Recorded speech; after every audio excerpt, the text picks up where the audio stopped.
الرحمن الرحيم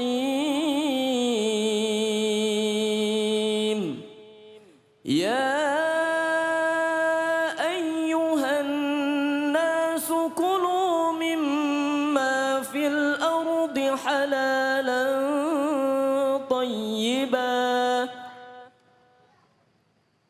ولا تتبعوا خطوات الشيطان إنه لكم عدو مبين صدق الله العظيم. Dengan menyebut nama Allah yang Maha Pengasih lagi Maha Penyayang.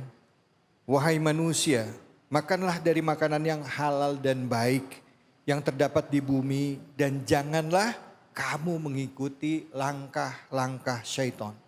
Sungguh syaitan itu adalah musuh yang nyata bagimu. Maha benar Allah dengan segala firman-Nya. Tadi Ustaz Rijal sudah membacakan surah Al-Baqarah ayat 168. Langsung saja kita simak kajian tafsirnya bersama dengan guru kita Gus Taki. Silakan Gus, fadhol. Bismillahirrahmanirrahim. Assalamualaikum warahmatullahi wabarakatuh.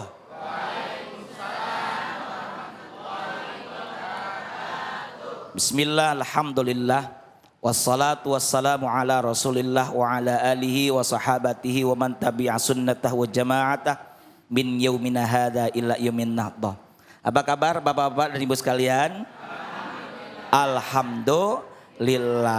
Tidak mungkin bisa hadir ke tempat ini kalau bukan karena nikmat dari Allah Subhanahu wa taala, dan alhamdulillah kita dalam keadaan sehat walafiat. Dan sebab kita bisa hadir di sini tentu karena Allah yang menggerakkan, dan itu karena ada pengaruh dari makanan yang halal. Alhamdulillah.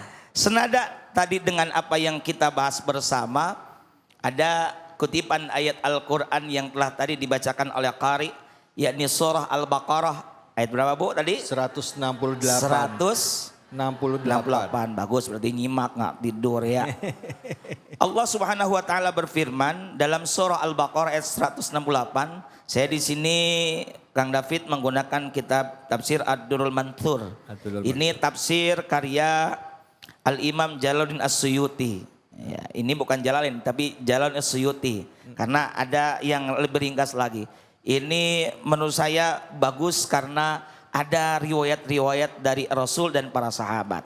Baik, mari kita lihat di dalam kitab tafsir Ad-Durrul Manthur halaman 167 ketika membahas ayat 168 surah Al-Baqarah.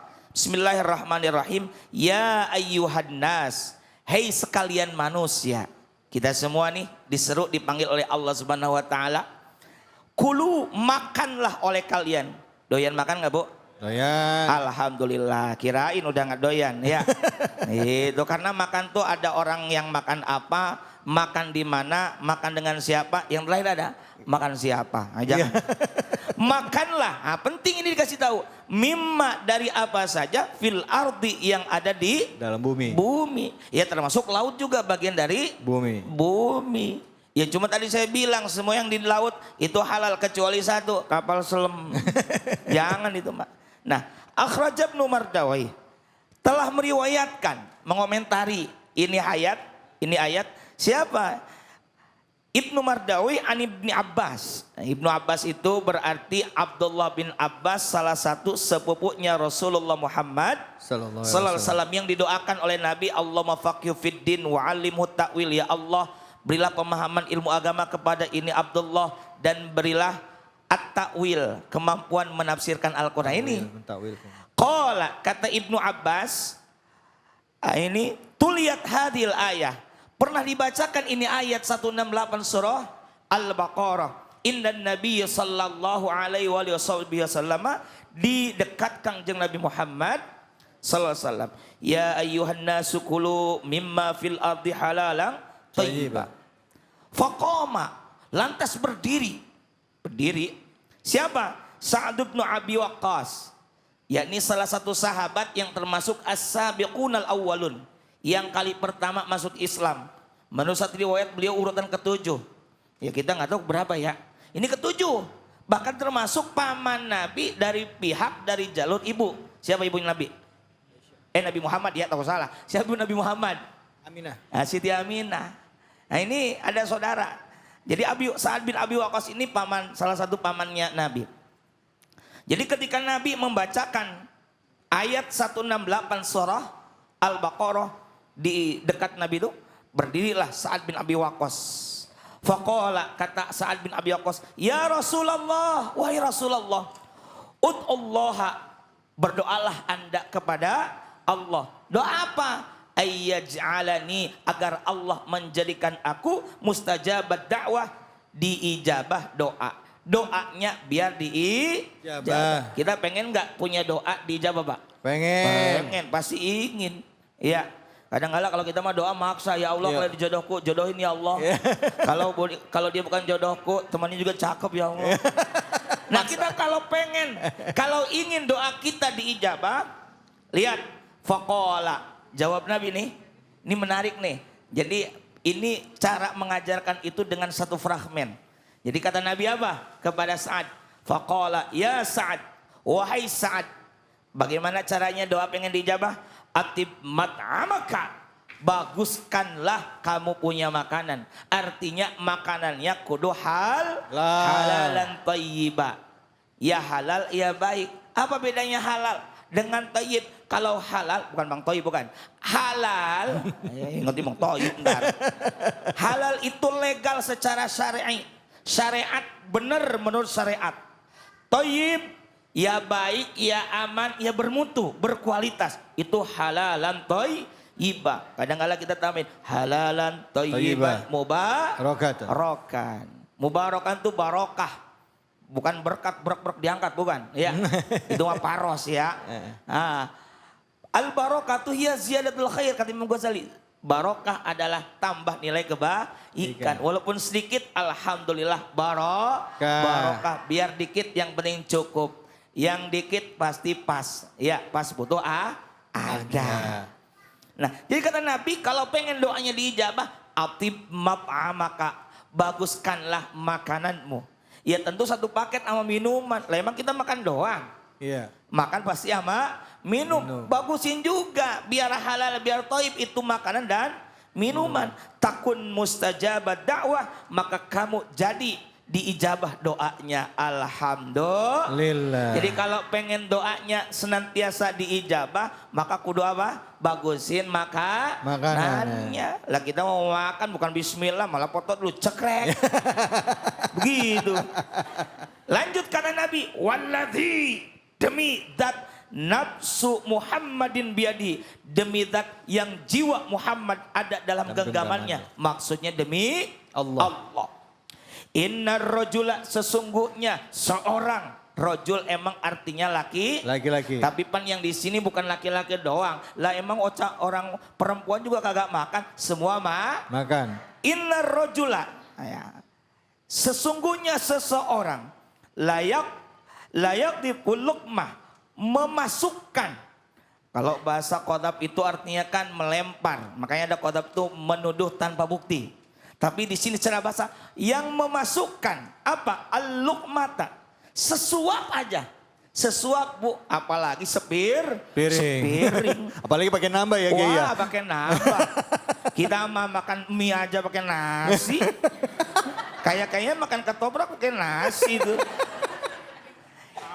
Seseorang yang memasukkan makanan satu suap al-haroma, yang haram, makanan atau minuman nih ya, fi jaufi, ke dalam rongga tubuhnya, berarti lewat apa?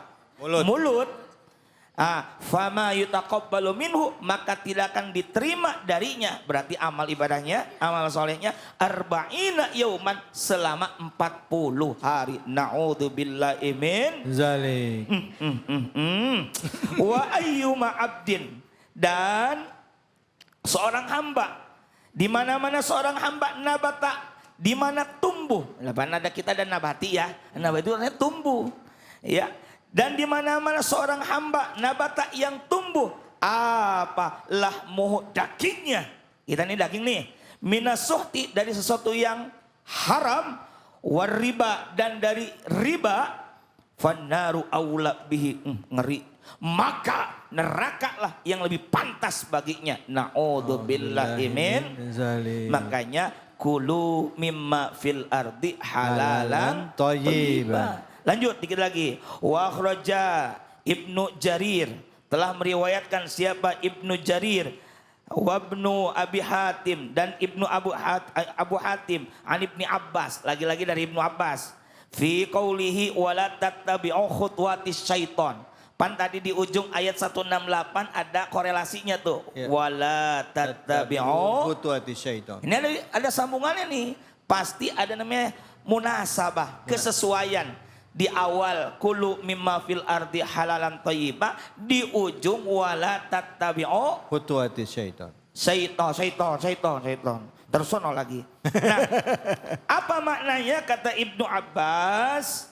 Fi qauli wala tattabi'u khutuwatis syaiton, yang artinya janganlah kamu mengikuti langkah-langkah setan. Maknanya ay wala tattabi'u qala amalahu. Jadi khutuat langkah-langkah di sini perbuatan setan. Maka kita jangan mengikuti perbuatan setan. Ingat, setan nggak pernah mengajarkan kebenaran, tapi setan mengajarkan merasa paling benar. Na'udzubillahi min zalim. Jangan pandai merasa, tapi harus jangan merasa pandai, jangan merasa pintar, tapi harus pintar merasa. Begitu. Kemudian kata Ibnu Abbas juga, apa makna wala tattabi'u khutuwatis syaiton? Yakni ma khalaqal Quran, yang bertolak belakang dengan Al-Quran. Na'udzubillahi min zalim. Jadi makanan halal berpengaruh kepada perbuatan. Wallahu a'lam bissawab. Alhamdulillah. Terima kasih banyak Gus Daki. Silakan Ibu, ada yang mau bertanya langsung? Bismillahirrahmanirrahim. Assalamualaikum warahmatullahi wabarakatuh. Waalaikumsalam warahmatullahi wabarakatuh. Perkenalkan, nama saya Yati. Saya mau bertanya Pak Ustadz, apabila seorang suami bekerja di tempat yang menyajikan makanan haram, bagaimana dengan uang hasil keringatnya gitu ya? Halal atau haram buat keluarga gitu. Iya, jadi gajinya suami yang kerja di tempat yang menyajikan makanan yang haram, apakah gajinya itu halal buat dibawa ke rumah? Kiai. Terima kasih Ustaz. Assalamualaikum warahmatullahi wabarakatuh. Waalaikumsalam warahmatullahi wabarakatuh. Ketika peristiwa Fathu Makkah, dikuasai kembali kota Makkah, tahun 8 Hijriah, ini ada sebuah riwayat, ada dalam Sahih Bukhari, Sahih Muslim, riwayat Jabir. Nabi bersabda begini, Innallaha ta'ala, sesungguhnya Allah ta'ala harrama, telah mengharamkan bai'al khamr, melarang apa? Jual beli khamr, wal maitata, dan jual beli apa? Bangkai, wal khinzir, jual beli apa lagi? Babi dan sejenisnya. Nah, berdasarkan hadis tersebut, maka tidak boleh kita bekerja untuk memuluskan hal yang buruk tersebut. Bahkan di dalam Al-Quran surah apa itu? Surah Al-Ma'idah kalau nggak salah ada firman Allah Ta'ala, wala ta'awanu 'alal itsmi wal 'udwan. Gitu ya. Wala ta'awanu, dan janganlah kamu sekalian tolong menolong 'alal itsmi, dalam perbuatan dosa, wal 'udwan, dan permusuhan. Maka ketika kita memfasilitasi orang untuk memakan makanan yang haram, mengkonsumsi sesuatu yang haram, sama dengan kita telah membantu memuluskan langkah tersebut. Maka saya berdoa semoga jamaah yang bekerja maupun suaminya yang bekerja di tempat seperti itu diberikan tempat cari nafkah yang halal, yang terbaik. Amin Allahumma amin. Jadi nggak ada istilah darurat ya Ustadz ya? Habis ada. Dapatnya itu rezekinya gimana? Ikhtiar terus. Allahu Akbar, ikhtiar terus ya. Baik ya Bu ya, ikhtiar terus. Tapi pertanyaannya, rezekinya halal nggak Ustadz yang dibawa ke rumah? Itu kan pertanyaannya. Berarti kalau begitu segera tuntaskan, selesaikan pekerjaan itu, tidak dilanjut, cari yang lebih baik lagi. Kalau perlu kita sebagai bentuk taubat, karena syarat taubat kata Imam Nawawi ada 4. 1, berhenti dari dosa. Yang kedua, penyesalan. Yang ketiga, azam, tekad tidak mengulanginya lagi. Yang keempat, kalau ada kaitannya dengan sesama, segera minta maaf. Jadi karena itu, Ibu segera taubat kepada Allah Subhanahu wa ta'ala. Baik ya Allah. Bu, sambil ikhtiar ya Bu ya, cari-cari kerjaan yang lain. Ya misalnya chef ya, cari chef. Ya mungkin restoran Padang ya Bu ya, insya Allah. Menyajikannya daging sapi. Insya Allah. Baik, kita akan lanjutkan lagi. Terima kasih banyak guruku, terima kasih banyak Gustaki sudah memberikan ilmunya. Ya, kajian tafsirnya, jangan kemana-mana, tetaplah di Cahaya Hati Indonesia.